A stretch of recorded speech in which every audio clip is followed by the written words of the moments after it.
नमस्कार, स्वागत है आप सभी का अपने यूट्यूब चैनल पे। आज इस वीडियो के अंदर हम चर्चा करेंगे 4th ग्रेड भर्ती के बारे में।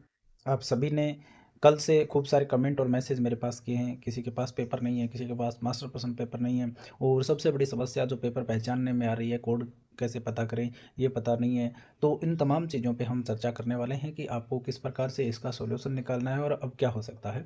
तो वीडियो को पूरा ज़रूर देखना। कुछ साथियों के मैंने कुछ कमेंट देखे थे कल, जो वीडियो नहीं देखा लेकिन जो चीज़ मैंने वीडियो में बताई उसी चीज़ को कमेंट में पूछ रहे थे, तो उन साथियों से मेरी रिक्वेस्ट रहेगी कि थोड़ा-सा एक बार के लिए वीडियो आप ज़रूर देख लिया करें। वीडियो लाइक ज़रूर करना और चैनल को सब्सक्राइब भी ज़रूर कर देना। साथियों, 4th ग्रेड की आंसर की जारी की है बोर्ड ने, तब से सब बच्चे परेशान हैं कि मिलाएँ कैसे? तो साथियों 2-3 एक चीज़ें पहले मैं बताना चाहूँगा कि किसी के पास में भी क्वेश्चन पेपर नहीं है। मैंने टोटल के टोटल पेपर है वो टेलीग्राम ग्रुप में अब डाल दिए हैं। ठीक है? कल मैंने सेकंड शिफ्ट के नहीं डाले थे। ठीक है? तो टेलीग्राम पर डाल दी है मैंने पीडीएफ, क्योंकि यूट्यूब पे आ नहीं सकती। तो जिन भी साथियों ने टेलीग्राम ग्रुप ज्वाइन नहीं किया है, कमेंट सेक्शन में दिया हुआ है टेलीग्राम, वो ज्वाइन कर लें आप। वहाँ पे मैंने सारे के सारे पेपर डाल दिए। लेकिन फिर भी अगर किसी भी शिफ्ट का कोई भी सेट छूट गया है, जैसे किसी शिफ्ट का एक सेट या दो सेट छूट जाए, तो इसके लिए भी सॉल्यूशन है कि ये अपने राजस्थान कर्मचारी चयन बोर्ड की वेबसाइट है। इस प्रकार से सारे के सारे क्वेश्चन पेपर डाले हुए हैं, देखो, कोड वाइज और शिफ्ट वाइज। ठीक है? तो यहाँ से आप देख सकते हो, इसकी भी लिंक मैंने टेलीग्राम ग्रुप में दे दी है। वहाँ से तुरंत आप जैसे ही आप उस लिंक पर टैप करोगे, ये पेज खुल जाएगा ऐसा का ऐसा। और यहाँ पे जो ये लिंक मिल रही है ना डाउनलोड, इस पे करोगे तो आपका पेपर खुल जाएगा। ठीक है? तो बस इतनी सी विधि है, मैंने लिंक डाल दिया, डायरेक्ट लिंक है, ऐसा कैसा पेज खुलेगा। यहाँ से अपना पेपर क्या करना है कि आपका कौन सी शिफ्ट का देखना है और तुरंत यहाँ वाले ऑप्शन पे करना है, आपका पेपर खुल जाएगा। जिस भी बच्चे के पास में नहीं है, पेपर आपको मिल जाएगा, जो आपकी पारियाँ लगी थी, चाहे वो उन सब के पेपर हैं। मास्टर प्रश्न पेपर मैंने पहले से ही उपलब्ध करवा दिए थे।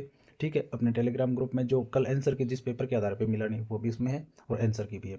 इसके अलावा अगर कोई फिर भी और आंसर की देखना चाह रहा है तो देख सकते हो आप यहाँ पे। आंसर की बोर्ड ने डाल दी है 17-10 को आंसर किया, ये देखो 4th क्लास की। इस प्रकार से आंसर की भी बोर्ड ने आ गई है। कुछ साथी कह रहे थे अपलोड वहाँ पे नहीं हुए, लेकिन हो गई है। ठीक है?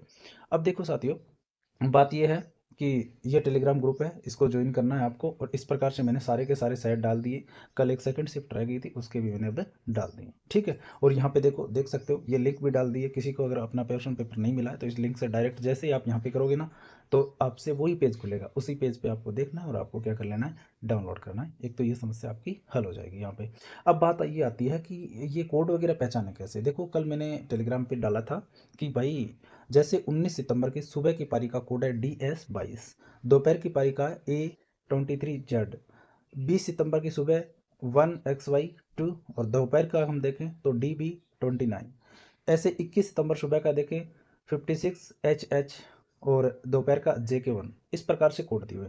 अब देखो, आपको समस्या ये आ रही है कि इस DS22 के कोड के नाम से आपको मिलेंगे चॉइस पेपर, क्योंकि सुबह जिन भी बच्चों का पेपर लगा 19 तारीख को पहली पारी में, उन सभी की बच्चों के लिए चॉइस तरीके के पेपर बने, अलग अलग, मतलब क्रमांक चेंज करके, ऑप्शन का क्रमांक चेंज करके, तो चॉइस पेपर सेट मिलेंगे। तो इससे तो पहचान नहीं हो सकती आपके पेपर की। आप इससे इतनी पहचान हो सकती है कि ये पहली पारी का है। इसी प्रकार से सेकंड शिफ्ट लगी है, इसमें जो A23Z दे रखा है, इससे केवल इस चीज़ का पता लग सकता है कि ये केवल सेकंड शिफ्ट के पेपर हैं और वो चॉइस पेपर आपको मिल जाएंगे। अब इन चॉइस में से आपको देखना पड़ेगा। इसी प्रकार से 20 सितंबर सुबह 1XY2, इसके आपको चॉइस पेपर मिलेंगे इसी कोड के। शाम वाले DB29 इसी प्रकार से चॉइस मिलेंगे। यहाँ पे 21 सितंबर की सुबह 56HH चॉइस पेपर मिलेंगे, JK1 चॉइस पेपर मिलेंगे। इस प्रकार से चॉइस चॉइस पेपर दिए हुए हैं। तो इस कोड से क्या हो सकता है कि आपको 144 में से चॉइस पेपर आपकी छंटनी हो जाती है कि भाई 144 में से चॉइस ही अपने पेपर है, इनमें से ही अपना कोई पेपर होगा। इससे केवल यही पता चलता है। और कुछ साथी जो विद्वान बन रहे हैं, उन कमेंट भी आ रहे थे कि भाई जिनको कोड ही नहीं पता वो कैसे नौकरी करेंगे, आसान सा है, होमवर्क पे दिया हुआ है। तो साथियों, ओमआर पे केवल ये दिया हुआ है और इससे पेपर का पता नहीं चलता है। केवल इससे पता चल जाए कि इस पारी में था। ठीक है? ये पारी कोड है। अब हमारा कोड कौन सा है ये भी तो हमें पता होना चाहिए। तो देखो, कुछ ये कह सकते हो कि हमने आपको अवगत नहीं कराया, ये हमारी गलती मान सकते हो, हम हमारे पे लेते हैं। ये आपको बताना चाहिए था। और हमेशा आगे से याद रखना है, जब भी एक से अधिक पारियों में पेपर हो तो इस कोड के साथ में एक चित्र दिया होता है, उस चित्र को भी आपको जरूर देखना है। वो भी मैं आपको दिखा देता हूँ। देखो, अब देखो, ये चौथी पारी का एक पेपर है, DB29 नाम से है। ठीक है? ये इसका पारी कोड हो गया। इससे क्या पता चला, ये 4th शिफ्ट का पेपर है। ठीक है? अब देखो, अब इसमें कोड कहाँ मिलेगा, ये देखो यहाँ पे ये चित्र दिया हुआ है। DB29 से पहले चित्र दिया हुआ है ना, ये इसका कोड है। अब ये जिस बच्चे ने देखा था ना परीक्षा देते टाइम, उसका एग्जैक्ट पेपर मिल जाएगा। इसके अलावा देखो एक पेपर और दिखा देता हूँ इसी में, ये DV29 है, इसका मतलब क्या है, चौथी पारी का पेपर है। और अब यहाँ से आप देखोगे, देखो ये कोड चेंज हो गया ना, सिंबल चेंज हो गया ये वाला। तो ये होता है पेपर कोड। ये जिसको याद है वो एग्जैक्ट पेपर अपना मिला सकता है। अब किसी बच्चे ने याद नहीं है, क्योंकि ना तो बताया था ना बच्चों ने इस तरफ ध्यान दिया, तो आंसर की मिलाने में ऐसे मत हो और परेशान मत होना, क्योंकि जब तक याद नहीं है तो दूसरी कोई पेपर मिला करके पर्सन कम बैठेंगे तो आप परेशान हो जाओगे।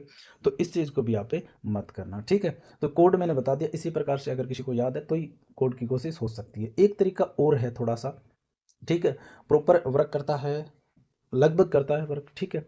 आपको एग्जैक्ट आपको ये पता होना चाहिए आपकी सीट नंबर कितनी थी। क्या क्या है कि इस बार क्या किया कि एक रूम के अंदर, ठीक है, और सभी बच्चों को ऐसे बिठाए, तो लाइन बनी छः छः बच्चों की, ठीक है, छः छः बच्चों की चार लाइनें बनी हैं प्रत्येक रूम के अंदर, इसी रूप में बांटा है प्रत्येक जगह पे फोर्थ ग्रेड में जो भी परीक्षा सेंटर में रूम रहे वहाँ पे, तो 24 बच्चे एक रूम में बैठे। अब आपको ये पता होना चाहिए आप कौन से रूम में थे, आपके जो रूम था उसमें आप कितने नंबर पे। जैसे आपका एक नंबर का मतलब ये नहीं है कि रोल नंबर एक, मतलब जहाँ पे भी आपके रूम में अंदर एक नंबर बच्चा कौन था उसको पेपर सेट लगभग एक मिला है, ठीक है। तो यहाँ से आपको लगभग अनुमान हो जाएगा कि भाई मेरा ये पेपर है। तो जैसे कोई बच्चा 6 नंबर पर बैठा है तो पेपर सेट नंबर 6 जो दिया हुआ है ये पेपर प्रश्न पत्र में आपकी पारी का, तो वो पेपर आप जरूर चेक करें उसको कि आपका वो पेपर जरूर हो सकता है। जैसे ही कोई बच्चा बैठा है, जैसे यहाँ से एक लाइन हो गई, दो तीसरी लाइन में बैठा, तीसरी लाइन में 3 नंबर पे बैठा है, तो कितने हो गए, छः छः 12 और 2 14, 15वें नंबर पे बैठा है, तो 15वें नंबर का पेपर सेट है वो एक बार जरूर चेक कर लेना। इस प्रकार से आप पता कर सकते हो। इसके अलावा देखो कोई अलग से ट्रिक नहीं है कि हम पेपर देख लें। कुछ इस प्रकार से हो सकता है, अगर आपको प्रश्न याद हैं, जैसे 10-12 प्रश्न आपको याद है कि भाई ये प्रश्न मेरे शुरुआत के पेपर में ये थे, इस प्रकार से ऑप्शन से कुछ तो याद होते ही हैं, कुछ पीछे के प्रश्न याद हो, तो आप अनुमान लगा सकते हो ये मेरे पेपर था। इसके अलावा कोई अनुमान नहीं है। अब देखो आप सब साथी मिलकर अगर ट्विटर अभियान वगैरह करें कि भाई इस चीज़ को बोर्ड है वो किसी प्रकार के सॉल्यूशन करे, या तो कोड बताए सब बच्चों को, या फिर जो आंसर की है वो उन्हीं पेपर के आधार पे जारी करा दे, क्योंकि बोर्ड ये कर सकता है, बच्चे ये नहीं कर पाएंगे। अब आपत्ति लगाएंगे भी तो किस चीज़ पे लगाएंगे, क्योंकि एग्जैक्ट किसी को पता नहीं है। बहुत कम बच्चे थे जिन्होंने ध्यान किया कि कोड ये मेरा कोड होगा, जिनको पेपर अपना मिला है। कल से सब के सब बच्चे परेशान हैं। तो ऐसा हम भी सोचेंगे कोई अभियान वगैरह करें, तो आप कमेंट सेक्शन में सभी बच्चों से मेरी अपील रहेगी कि इस प्रकार से अगर करना है तो आप कमेंट सेक्शन में ज़रूर लिखें। आपकी कमेंट पढ़ने के बाद में ये फैसला हम ज़रूर लेंगे, और सभी जितने भी यूट्यूबर साथी हैं या कोचिंग संस्थान जो चला रहे हैं अध्यापक वगैरह, उन सभी से बात करके और ज़रूर ये कैंपेन हम चला सकते हैं, ठीक है। बाकी कोई भी डाउट रहता है, किसी भी प्रकार की आपको दिक्कत आ रही है, तो मेरे से व्हाट्सएप पे भी संपर्क कर सकते हो, 78 510 47 90 पर। यहाँ पे आप मैसेज कर सकते हो, टेलीग्राम पे मैसेज कर सकते हो, ग्रुप जैसे ही ज्वाइन करोगे वहाँ पे मेरी आईडी मिल जाएगी, ठीक है। तो आप एक बार के लिए क्या करेंगे कि दीपावली मनाओ अच्छे से, घर पे आए हुए हो सब बच्चे, बाहर से जो भी पढ़ते हैं घर पे हैं और खुशी का माहौल है। तो मेरे ख्याल से ये 2-3 एक दिन ये चीज़ें छोड़ करके आराम से आप दीपावली मनाओ, फिर सॉल्यूशन करते हैं। नहीं मिलेगा तो भी हम करते हैं, आपके लिए कुछ ना कुछ ज़रूर करेंगे, ठीक है। तो दीपावली मनाओ अच्छे से, घरों में खुशियाँ मनाओ, सबके साथ मिल बांट के रहो, और 1-2 दिन के लिए ये चीज़ एक बार के लिए आप भूल जाओ, क्योंकि आपत्ति अभी लगनी नहीं है, दीपावली के बाद लगेगी, तो हम उससे पहले हम ये चीज़ें करने की कोशिश करेंगे। बाकी चैनल सब्सक्राइब जरूर करना, वीडियो को लाइक जरूर कर देना, इस चीज़ में कोताही मत बरतना, और सब्सक्राइब करने में भी आप बहुत सारी कोताही बरते हो, वो आप मत बरता करो, क्योंकि यहाँ पे आपको स्टिक नोटिफिकेशन मिलेगी, स्टिक खबर मिलेगी, और कंटेंट भी मिलेगा, वो शानदार मिलेगा। यहाँ पे हम फर्जी चीज़ें नहीं, माहौल नहीं बनाएंगे, ठीक है। तो विश्वास है कि आप चैनल सब्सक्राइब जरूर करोगे। बाकी आप सभी को शुभकामनाएं हैं, और अपने त्यौहार है वो अच्छे से दीपावली का मनाएं। धन्यवाद।